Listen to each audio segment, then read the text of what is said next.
is set on Selenke Conservancy. It is located in Kajiado County and boasts of more than 200 elephants. Other small animals do exist here too. Wildlife population has been on the rise due to the availability of water and pasture, but over the years, water levels have reduced to worrying proportions. Vegetation is no longer as green and succulent as before, despite this being a semi-arid region. Nature is on revenge, and the unfolding situation is so fast that animals are not spared. They know it and are clearly feeling it. No wonder they are now turning to humans for survival in a symbiotic relationship that is breaking the natural barriers slowly and surely.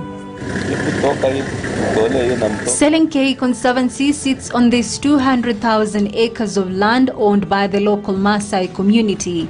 However, the land has been leased to game watchers and Porini camps, which has turned it into a unique model of business conservation as part of climate action efforts. This has enabled the local community to stem off the ravaging effects of climate change while ensuring survival of wildlife and themselves. Years of humanity's affront on the environment has turned nature into an angry mother keen on revenge. Currently, most parts of Kenya and Eastern Africa are grappling with drought and food shortages. The global temperature is now at 14.3 degrees Celsius on average, compared to about 13.7 degrees Celsius a century ago. The average sea level has also spiked between 10 and 20 centimeters over the same period. Emission of greenhouse gases into the atmosphere is largely blamed for this catastrophic state of affairs. Here in Kenya, some events have been key indicators of a changing weather pattern. In February 2017, the country witnessed a drought with 3.4 million Kenyans facing food challenges. 500,000 others did not have access to water. The ongoing drought has hit northern counties hard. A parade of carcasses of livestock paint a picture of a region in the stare of death. Wildlife has not been spared. The brunt of the scorching sand and dry river beds and taps underline the sad tale of a region sighing under unforgiving famine. Glaciers on mountains are decreasing at an alarming rate. Projections indicate that in the next 30 years, we might not have much to see. In fact, some experts have predicted that glaciers on Mount Kenya and Mount Kilimanjaro might be depleted by the year 2030. That is not very far from now. There is loss of biodiversity among wildlife, together with changes in species distribution. Reduced population sizes and extinction of some species is also being noticed. A report from the National Climate Change Action Plan 2018-2022 says seasons for long rains have become shorter and drier, while short rains are now longer and wetter, sometimes with devastating floods. On the other hand, droughts have become longer and more intense and tend to eat into the traditional rain seasons. For wildlife, climate change is a threat to their reproductive cycles. It also limits their ability to hunt, migrate, and their general survival.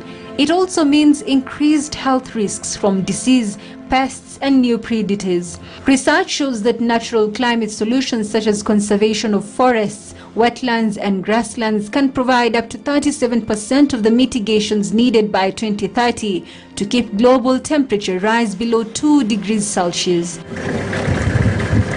This is what is happening here. This conservancy that we're game driving in now is actually among the pioneering conservancies in Kenya. And our founder, Jake Greaves Cook, came here over 25 years ago, engaged with the community members.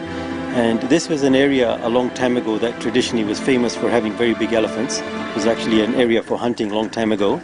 But the community had not seen benefits from the elephants. So what they did is they chased them away or killed them. So when Jake came here, elephants had not been seen in over 20 years. The community getting really no benefit from wildlife. But he engaged with them. He got them to see that they have a valuable resource, which is the habitat and the wildlife that's found here. And Jake came engaged with them, partnered with them, set up a small eco camp. And even 25 years ago, our camp was 100% solar. Now we're all talking about solar power, but 25 years ago, our camps were 100% solar. In this region, rain is scarce. Boreholes are key for the survival of life for locals and their livestock, wildlife too. This land, which belongs to the community, was subdivided and a portion of it leased to Game Watchers Safaris and Porini Camps Company. It now runs Porini Amboseli Camps inside Selenkei Conservancy, which borders Amboseli National Park. This area is semi-arid areas and we do not have any springs of water, any natural source of water here. But the Conservancy has actually drilled 3 boreholes in the Conservancy to actually be able to have enough water for the wildlife all the year round. And so from that time that we started with 1 borehole and the second and the third one, the number of wildlife has actually increased a lot. And this is especially when you look at things like elephants, numbers has actually increased since the year 2005, from when we first saw our 2 elephants arriving here. And now we are actually, we could say we have about 300 elephants that will stay here in this area. At the entrance to the camp lies one water pan where different animals take their time to visit and quench their thirst. Some lucky night hunters that prefer their own company, like cheetahs and leopards, together with hyenas, also pay a visit at their leisure and pleasure. The need for water can be seen across other boreholes within the camp. In the morning, giraffes and zebras take time to drink to their fill, but at the sight of elephants and predators like lions, often you'll see them running for their dear life. I think here in Selenkei Conservancy, we're also seeing a big impact from that. As a company, our focus is actually using small-scale tourism to protect habitat in partnership with communities. However, with climate change, we're seeing that the rains are more erratic, also with other human interactions, for example, like overgrazing. Even with the milestones, the threat to conservation comes from far and not so far. One of the big challenges here is sand harvesting, which is all going to build Nairobi.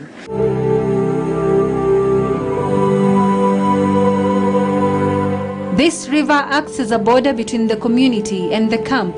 Its water has been replaced by the sand that lies open to unscrupulous dealers who make a kill by selling it to the highest bidders. Effects of their action often expose locals to the bigger danger of floods. We have not been receiving rains as it used to be.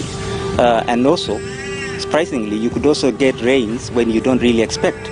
And when that happens, you're not prepared. And you get to have a lot of floods coming down and problems of that nature. And also, if you don't get rains, then there is a problem because, grass tends to dry very fast, trees the same thing.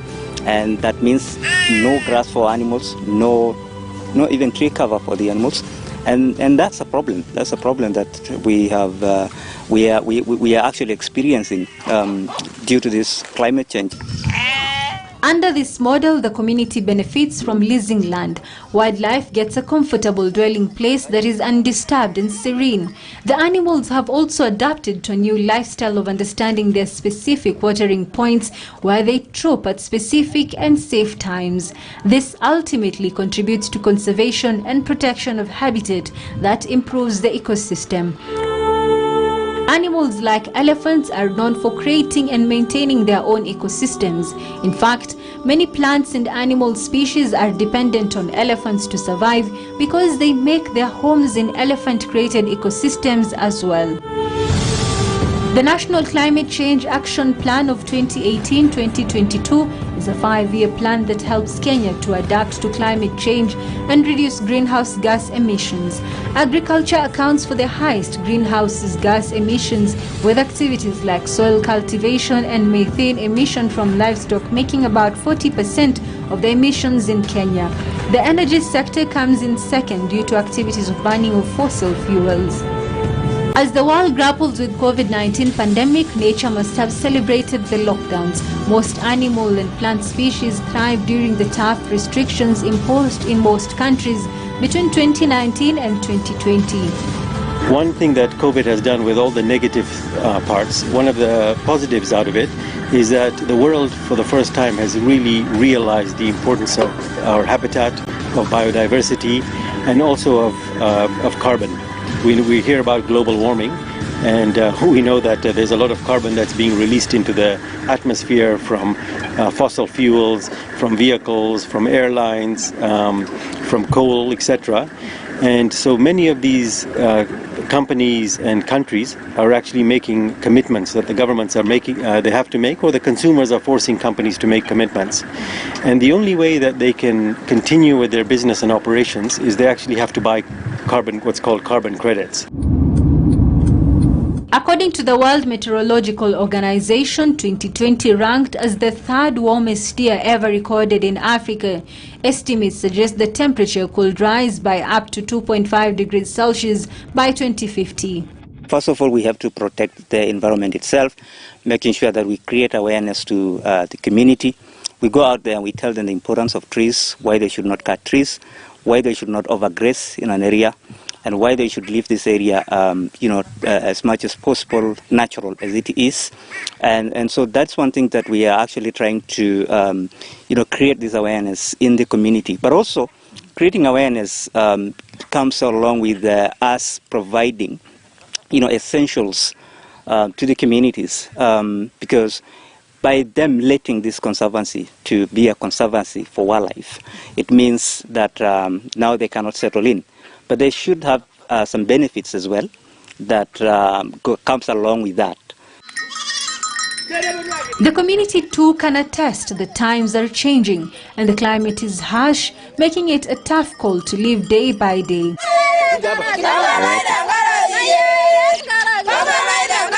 This is a cultural center that was once lively and full of women and children.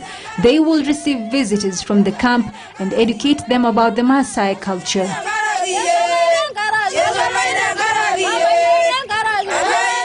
Today, only a handful of them remain. The rest have since moved to other areas in search of food and water. Local men now have a new task. They usually leave at dawn to look for water for their livestock and families.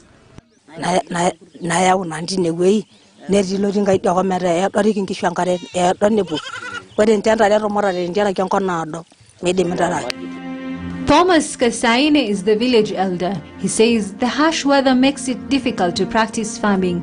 They instead rely on wildlife and livestock farming. Times are changing. Climate change we experience by the hotness, because it's becoming very hot, more than how we usually knew.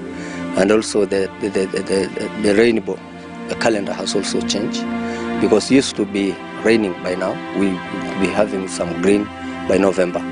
But due to this, we don't know whether climate change but we don't know whether it's God change, but it has really affected us. Also the water table in our boreholes has gone down, in our wells has gone down, and the time for livestock to survive has gone more than 1 month. The ecosystem set up at Porini Amboseli camp has seen the company win various awards like the 2019 Africa's Responsible Tourism Award due to their commitment to conservation and working with local communities. If there is no water, there is conflict, because if you see now the borehole, the elephants also come to look for water. The other wildlife come to, and then they bring competition, and then conflict coming, where there will be conflict between human and wildlife. So there's a big problem if there's not enough water at the moment. And also at night, the elephants tend to break all the boreholes around. For us as Kenyans, we need more and more of our youth to actually be looking at conservation and habitat as a real opportunity for them to have jobs and to be able to make a future. And I think when we look at Kenya with our big focus on technology, we see a lot of startups here. I think there's going to be a lot of opportunities, businesses that are going to come out of wildlife, that are going to come out of protecting habitat. One of them that I mentioned was carbon, the other is biodiversity credits, and there's a lot of things that haven't been created now. In fact, with the biodiversity credits, we're looking at putting in acoustic devices which measures the sounds of everything. Every bird has a different sound, every insect has a different sound. As temperature rises, countries are taking measures to ensure that the agreed threshold of 1.5 degrees above pre-industrial levels is not surpassed. But achieving this milestone is still a mirage. The various climate change conferences held in various modern, elegant and sophisticated cities have been more on promises but less on action. The recent COP26 summit was not different. Kenya led Africa in pushing for global reforms on climate change. Back home, the nation facing a lack of political goodwill that has led to failed implementation of environment protection policies and laws. After all, the world is struggling within the so-called code red situation for humanity. Protecting and restoring habitats ensures that nature continues to absorb excess carbon in the atmosphere. This ultimately contributes to habitable environment for all living things. Saad Hassan in Porini Amboseli Camp, Kajiado County.